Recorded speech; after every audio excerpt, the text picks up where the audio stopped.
बाळासाहेबांच्या तमाम शिवसैनिकांना तुमच्या ह्या अनिश गाढवेचा, बाळासाहेबांच्या लहानशा शिवसैनिकाचा आणि शिवसेनेच्या प्रवक्त्याचा मानाचा जय महाराष्ट्र. दुश्मनाला धोबी पछाड कसा द्यायचा हे महाविकास आघाडीकडून, इंडिया आघाडीकडून शिकावं. कारण महाराष्ट्रात जवळपास 48 लोकसभेच्या जागा जातात. उत्तर प्रदेशानंतर, उत्तर प्रदेशाच्या 80 जागांनंतर महाराष्ट्र हे देशातलं दुसरं राज्य ज्यातून 48 लोकसभांच्या जागा जातात. आणि नरेंद्र मोदींचं पंतप्रधान पद हे महाराष्ट्राच्या 48 जागांवर देखील निर्भर आहे. त्यामुळे महाराष्ट्राच्या या 48 जागा अतिशय महत्व ठेवतात नरेंद्र मोदींच्या पुन्हा पंतप्रधान बनण्याच्या शर्यतीमध्ये. आज तुम्हाला एक गोष्ट सांगतो, या 48 जागांपैकी जवळपास 46 जागांचं जागा वाटप झालं देखील. जवळपास ही बोलणी अंतिम टप्प्यामध्ये आहेत. 46 जागांचं जागा वाटप झालं. 2 जागा फक्त अशा आहेत जिथे वंचित बहुजन आघाडी किंवा स्वाभिमानी शेतकरी संघटना, राजू शेट्टी यांची स्वाभिमानी शेतकरी संघटना असेल किंवा वंचित बहुजन आघाडीचे प्रकाशजी आंबेडकर, बाळासाहेब आंबेडकर यांच्यासाठी या 2 जागा रिक्त ठेवण्यात आलेल्या आहेत. पुढे पाहूया त्यांच्याविषयी काय होतंय. पण नक्कीच वंचित बहुजन आघाडी असेल किंवा स्वाभिमानी शेतकरी संघटना असेल यांच्यासोबत या महाविकास आघाडीची युती होईल आणि ही महायुती अतिशय भक्कम होईल. भविष्यामध्ये या महाराष्ट्रातल्या 48 पैकी 48 जागांवर महाविकास आघाडीचा झेंडा फडकेल असं म्हटलं तरी वावगं ठरू नये. 48 पैकी 48 जागांवर. कारण ज्या प्रकारे या देशामध्ये, महाराष्ट्रामध्ये या मोदींविषयी किंवा विशेषतः भारतीय जनता पक्षाच्या विरोधात जी लाट वाहत आहे ना, जे वारे वाहत आहेत, त्या हिशोबाने या राज्यातल्या 48 पैकी 48 जागांवर महाविकास आघाडीची सत्ता देखील येऊ शकते. तुम्हाला मी काही जागा अतिशय स्पष्टपणे सांगतो. पण त्याआधी ज्यावेळेस आपण आजवर जवळपास गेली 30 वर्ष झाली आपण लोकसभेच्या निवडणुका या भारतीय जनता पक्षासोबत लढल्या. भले आपली एक काळ युती तुटली देखील होती 2014 मध्ये, पण त्याही काळात आपल्या लोकसभेच्या निवडणुका होऊन गेल्या होत्या. त्यामुळे ही सगळ्यात पहिली वेळ आहे भारतीय जनता पक्ष आणि शिवसेना लोकसभेच्या वेगवेगळ्या निवडणुका लढत आहेत. आता तुम्ही विचार करा, मागच्या वेळेस ज्यावेळेस 48 पैकी शिवसेनेने 23 जागा लढल्या आणि भारतीय जनता पक्षाने 25 जागा लढल्या. 23 पैकी शिवसेनेचे जवळपास 18 खासदार महाराष्ट्रात आणि 1 खासदार बाहेर निवडून आला होता. आणि भारतीय जनता पक्षाचा ते 25 पैकी जवळपास 23 खासदार निवडून आले होते. आता यावेळेस म्हणजे 2024 मध्ये पुन्हा शिवसेना जवळपास 22 ते 23 जागा लढण्याची चिन्ह आहेत. म्हणजे शिवसेना तेवढ्याच जागा लढणार आहे जेवढ्या त्यांनी मागे लढल्या होत्या. शिवसेनेच्या जागाच्या बाबतीत कुठेही काटछाट झालेली नाही. इनफॅक्ट किंवा त्याही पेक्षा पुढे जाऊन तुम्हाला सांगतो, शिवसेना कदाचित एखादी जागा एक्स्ट्राच लढू शकते. म्हणजे 23 ते 24 जागांपर्यंत शिवसेना लढण्याची शक्यता आहे. शरद पवार साहेबांची राष्ट्रवादी काँग्रेस जवळपास 12 ते 13 जागा लढण्याची शक्यता आहे आणि काँग्रेस जवळपास 14 ते 15 जागा लढण्याची शक्यता आहे. सर्वांना माहित आहे महाराष्ट्रामध्ये सगळ्यात मोठा पक्ष सर्व सध्याच्या घडीचा हा शिवसेना उद्धव बाळासाहेब ठाकरे पक्ष आहे. आणि विशेषतः तुम्हाला मुंबईच्या जागांचं सांगतो. मुंबईमध्ये लोकसभेच्या एकूण 6 जागा जातात. मुंबईमध्ये शिवसेनेचे 3 विद्यमान खासदार आहेत. त्या 3 विद्यमान खासदारांच्या व्यतिरिक्त ईशान्य मुंबई, ज्याच्यावर आतापर्यंत मला वाटतं एक टर्म राष्ट्रवादी काँग्रेसचे संजय दिना पाटील निवडून आले होते, जे मुंबई राष्ट्रवादी काँग्रेसचे अध्यक्ष होते. पण गेल्या 3 ते 4 वर्षांपासून संजय दिना पाटील हे शिवसेनेमध्ये आहेत, भांडूप गावचे. त्यामुळे ईशान्य मुंबई या जागेवर देखील शिवसेना ही लोकसभेची निवडणूक लढण्याची शक्यता आहे. म्हणजे मुंबईतून 4 जागा, जे राहुल शेवाळेंची, गजानन कीर्तीकरांची, अरविंद सावंत साहेबांची, या 3 जागा आणि ईशान्य मुंबई अशा 4 जागा. त्यानंतर ठाणे लोकसभा प्रश्नच येत नाही. नवी मुंबई असेल, ठाणे असेल, मीरा भाईंदरचा काही भाग असेल, राजनजी विचारे साहेब शिवसेनेचे विद्यमान खासदार. आणि विशेष वैशिष्ट्य म्हणजे या खासदारांचं महाराष्ट्रातल्या सगळ्या खासदारांमध्ये सगळ्यात मोठं मताधिक्य होतं. जवळपास 7.5 ते 8.5 लाखांचं यांचं मताधिक्य होतं. प्रश्नच येत नाही यांच्या बाबतीत. त्यानंतर रायगडातल्या 2 जागा, रायगड म्हणजे रत्नागिरी सिंधुदुर्गची एक आणि रायगडाची 1 जागा, अशा ह्या 2 जागा कोकणातल्या. त्याच्यानंतर शिवसेना कुठल्या कुठल्या जागा लढेल हे देखील तुम्हाला सांगतो. पालघरची जागा असेल, जिथे राजेंद्र गावित मागच्या वेळेस लढले होते. कल्याण डोंबिवलीची जागा शिवसैनिकांनो, जितकं शक्य होईल तितकं आपल्याला कल्याण डोंबिवलीमध्ये डिपॉझिट जप्तीसाठी जितकं शक्य, बघा विजय तर आपला होणारच आहे, पण डिपॉझिट जप्ती आणखी किती खाली नेता येईल ना, यासाठी तुम्हाला प्रयत्न करायचा आहे. डिपॉझिटची अमाऊंट जप्त तर होणारच, पण नोटापेक्षाही याला खाली घेऊन जायचा. नोटा ह्याच्या वर असला पाहिजे, नन ऑफ द अबव याच्या वर असला पाहिजे. म्हणजे डॉक्टर श्रीकांत शिंदेच्या नोटावर असला पाहिजे. यांच्या नोटा बऱ्याच वापरल्या जातील, पण तुम्ही याला नोटाच्या खाली घेऊन जा. लक्षात ठेवा शिवसैनिकांनो. त्यानंतर भिवंडी असेल, जी कपिल पाटलाची जागा आहे. ठाण्याची जागा तुम्हाला मी मगाशीच सांगितली. नाशिक असेल, शिर्डी असेल, मावळ असेल. मावळमध्ये विशेष प्रयत्न करायचे आहेत, कारण मावळचे जे टघे आहेत ना, जे वेगळ्या गुरमीमध्ये फिरतायत, बारणे हे वेगळ्या गुरमीमध्ये फिरतात, त्या मावळच्या टघ्यांसाठी विशेष प्रयत्न करायचा आहे. त्यानंतर बुलढाणा असेल, रामटेक असेल, यवतमाळ असेल, धाराशिव असेल. धाराशिव प्रश्नच नाही. आमचे दादा ओमराजे निंबाळकर वन साइड.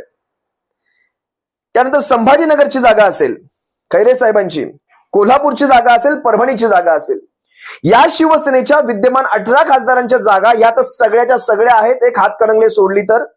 बाकी सगळ्या जागा आहेत 17च्या 17. त्यानंतर विशेष 3 जागा ऍड झालेल्या आहेत. आणि त्यानंतर ज्या जागेंवर बोलणी होऊ शकतात, म्हणजे राष्ट्रवादी काँग्रेस आणि शिवसेनेमध्ये जी बोलणी होणार आहेत, त्या जागा आहेत हिंगोली, जालना, अमरावती आणि हातकणंगले.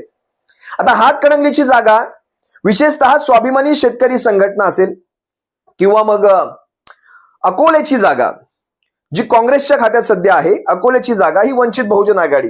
अशा प्रकारचं हे वाटाघाट किंवा बोलणी होऊ शकतात. जिथे जालन्याच्या जागेमध्ये एनसीपी शिवसेनेमध्ये बोलणी होऊ शकतात, हिंगोलीच्या जागेमध्ये एनसीपी शिवसेनेमध्ये बोलणी होऊ शकतात, भंडारा गोंदियाच्या जागेमध्ये काँग्रेस एनसीपी मध्ये बोलणी होऊ शकतात, आणि अमरावतीच्या जागेमध्ये काँग्रेस एनसीपी मध्ये बोलणी होऊ शकतात. आपल्याला विशेष लक्ष जे आहे ते मुंबई ठाणे याच्यातल्या जे महत्वाचे टघे आहेत, टघे विशेषतः राहुल शेवाळे, स्वतः डॉक्टर श्रीकांत शिंदे. त्याच्यानंतर तिसरी जी जागा आहे, जी सगळ्यात महत्वाच्या जागांमध्ये येते, ती म्हणजे कोकणातली रत्नागिरी सिंधुदुर्ग मधून भारतीय जनता पक्ष ज्याला कोणाला उभा करेल. आता तिसऱ्यांदा हॅट्रिक करून घेण्यासाठी निलेश राणे, नारायण राणेंचे दुसरे सुपुत्र, ते कदाचित उभे राहतील. तिसऱ्यांदा हायट्रिक करून घेण्यासाठी, आपल्या पराभवाची हायट्रिक करून घेण्यासाठी त्या नारायण राणेच्या सुपुत्राला असा काही हवाडा द्यायचा आहे सिंधुदुर्ग रत्नागिरीमधून. त्यासाठी रत्नागिरी सिंधुदुर्गातल्या माझ्या तमाम शिवसैनिकांना, तमाम महाराष्ट्रप्रेमी शिवसेनाप्रेमी जनतेला आव्हान आहे, ज्या वेळेस शिवसेनेचा जो कोणी उमेदवार असेल, आमचे राऊत साहेब तर तिथे हंगामाच करून टाकणार आहेत. विनायकजी राऊत साहेब, शिवसेनेच्या उमेदवाराला भरघोस मतांनी आपण त्या ठिकाणी उमेदवारी, त्या आमच्या उमेदवारांना आपण निवडून देणार आहोत, या बाबतीत तर शंकाच नाही. पण माझं जे खरं म्हणणं आहे ते आहे यांच्या डिपॉझिट जप्तीचं. यांना फक्त हरवायचं नाही, आपल्याला यांची डिपॉझिट जप्ती अशा प्रकारे झाली पाहिजे की भविष्यात ज्यावेळेस कधी पुन्हा निवडणुका लढवायची, अगदी सरपंचाची निवडणूक जरी लढवायची यांच्यावर वेळ आली ना, तरी त्यांच्या काळजात धडकी भरली पाहिजे, अशा प्रकारचं डिपॉझिट जप्त करून ठेवायचं आपल्याला. वंचित आणि स्वाभिमानी शिवसेना, काँग्रेस असेल, राष्ट्रवादीवर सोबत येतील तशी आपण एक अपेक्षा करूयात. तशा प्रकारची बोलणीही चालू आहेत. पण तरी देखील शिवसैनिकांनो, कुठेही अति आत्मविश्वासात राहायचं नाहीये. मी तुम्हाला मागे ईशान्य मुंबई या मतदारसंघाविषयी बोललो होतो, लोकसभा मतदारसंघाविषयी बोललो होतो, जिथे भारतीय जनता पक्षाचे मनोज कोटक हे खासदार आहेत, एक गुजराती खासदार आहे. विचार करा, शिवसेनेचं जवळपास तिथे 3.5-4 लाखांचं मतदान आहे. म्हणजे ईशान्य मुंबईमध्ये जवळपास 6 आमदारकीचे वॉर्ड येतात. 6 पैकी 2 आमदारक्या शिवसेनेकडे आहेत, आणि प्रत्येक आमदाराच्या वॉर्डमध्ये जवळपास 1.25 लाख ते 1.5 लाखांचं असं 3-1 लाखांचं स्ट्रेट मतदान शिवसेनेचं आहे. आणि इतर 4 आमदारक्यांपैकी 2 आमदारक्या मला वाटतं भारतीय जनता पक्षाकडे, 1 आमदार समाजवादी पक्षाचा आहे, अबू असीम आझमीवर. ईशान्य मुंबईचं मी सांगतोय. मग तिथे 6, मी तुम्हाला मागेही विश्लेषणात सांगितलं होतं, ही जागा 100% आपल्याला सुटणार, आणि तेच घडलं. ईशान्य मुंबईमधून शिवसेनेचा खासदार यावेळेस मनोज कोटकला जमिनीखाली पाताळामध्ये धाडून वर येणार आहे. विचार करा, ज्यावेळेस एक शिवसेनेचे 18, 19, 20, 21, 22, 23 जे काही शिलेदार पुन्हा लोकसभेत जातील, ज्यावेळेस तो वाघांचा कळप त्या लोकसभेमध्ये बसेल, त्यावेळेस मात्र छातीमध्ये भरून पावल्यासारखा एक आनंद होईल. ज्यावेळेस शिवसेनेच्या एका वाघावर जरी कोणी हल्ला केला तिथे लोकसभेमध्ये, त्यावेळेस 18, 19, 20, 23 जे काही खासदार शिवसेनेचे निवडून जातील, ते सारेच्या सारे ज्यावेळेस त्या लोकसभेमध्ये एकाच वेळ डरकाळी फोडतील, त्यावेळेस ती लोकसभा निनादून गेलेली असेल. महाराष्ट्राच्या हिताचे, महाराष्ट्राच्या हक्काचे, महाराष्ट्राच्या स्वाभिमान टिकवण्यासाठी जे जे काही करायला लागेल ते सारे शिवसेनेचे खासदार तिथे लोकसभेमध्ये नक्कीच करतील. हा महाराष्ट्र आहे. या महाराष्ट्राला एक परंपरा आहे स्वाभिमानाची, अभिमानाची, आणि ताठ मराठी बाण्याची, मराठी कण्याची. जो गेल्या काही 1.25 वर्षापासून आपण पाहतोय, हा ताठ मराठी बाणा, मराठी कणा, मराठी अस्मिता, मराठी स्वाभिमान सारं काही झुकलेलं आहे. शिवसैनिक, तुमचं आमचं मोठं कर्तव्य आहे. आपल्या हातात ह्या जबाबदाऱ्या फार मोठ्या आहेत. आपल्याला हे सारं आता पुढे न्यायचंय. भविष्यात ज्यावेळेस आपल्या भविष्यातल्या पिढ्या आपल्याला विचारतील, ज्यावेळेस हे सारं काही घडत होतं, शिवसैनिकांनो तुम्ही तर मजबूत होता, तुम्ही हे का थांबवलं नाहीत, त्यावेळेस आपली तोंड बंद नको असायला. आपलं ताठमानेने सांगता येईल, होय आम्ही त्यावेळेस लढत होतो आणि आम्ही शिवसेनेचे, आमच्या शिवसेनेचे, तुमच्या माझ्या शिवसेनेचे शिलेदार, खासदार, नामदार, खासदार सारेच्या सारे भरघोस मतांनी आम्ही त्यावेळेस निवडून दिले. हे आपल्याला अभिमानाने सांगता आलं पाहिजे. तुम्हा सर्व शिवसैनिकांची रजा घेतो. सप्रेम जय महाराष्ट्र.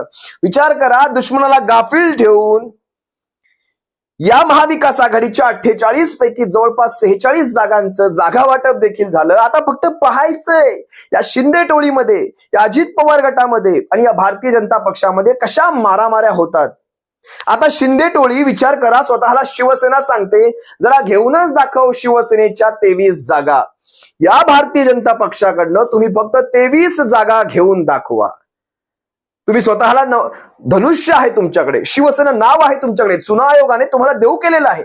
आता फक्त तुम्ही त्या गोष्टी घेऊन दाखवा. शिवसेना आहात ना तुम्ही, पाहूयात. तुम्ही स्वतःच्या मुलाच्या भविष्यासाठी, स्वतःच्या मुलाची खासदारकीची जागा फिक्स व्हावी यासाठी फक्त ठाण्याच्या लोकसभेचा बळी देता. याच्यावरूनच तुम्ही महाराष्ट्रातले जे 13 खासदार, जे कोणी तुमच्या सोबत आलेत, त्यांचा कुठे कसा बळी देणार ना, याची आम्हाला चांगलीच पूर्वकल्पना आलेली आहे. आम्हाला फक्त पाहायचंय आणि त्या दिवशी मात्र तुम्ही आहात आणि आम्ही आहे. तयार रहा आमच्या सवालांचा सामना करण्यासाठी. तयार रहा आमच्या उठता लाता आणि बसता बुक्क्या खाण्यासाठी. शिंदे टोळी हो, सोडणार नाही तुम्हाला, एकाही जागी तुम्हाला सोडणार नाही. तुम्हा सर्व शिवसैनिकांची रजा घेतो. सप्रेम जय महाराष्ट्र. बाळासाहेबांच्या शिवसैनिकांनो, काळजी घ्या. जय महाराष्ट्र.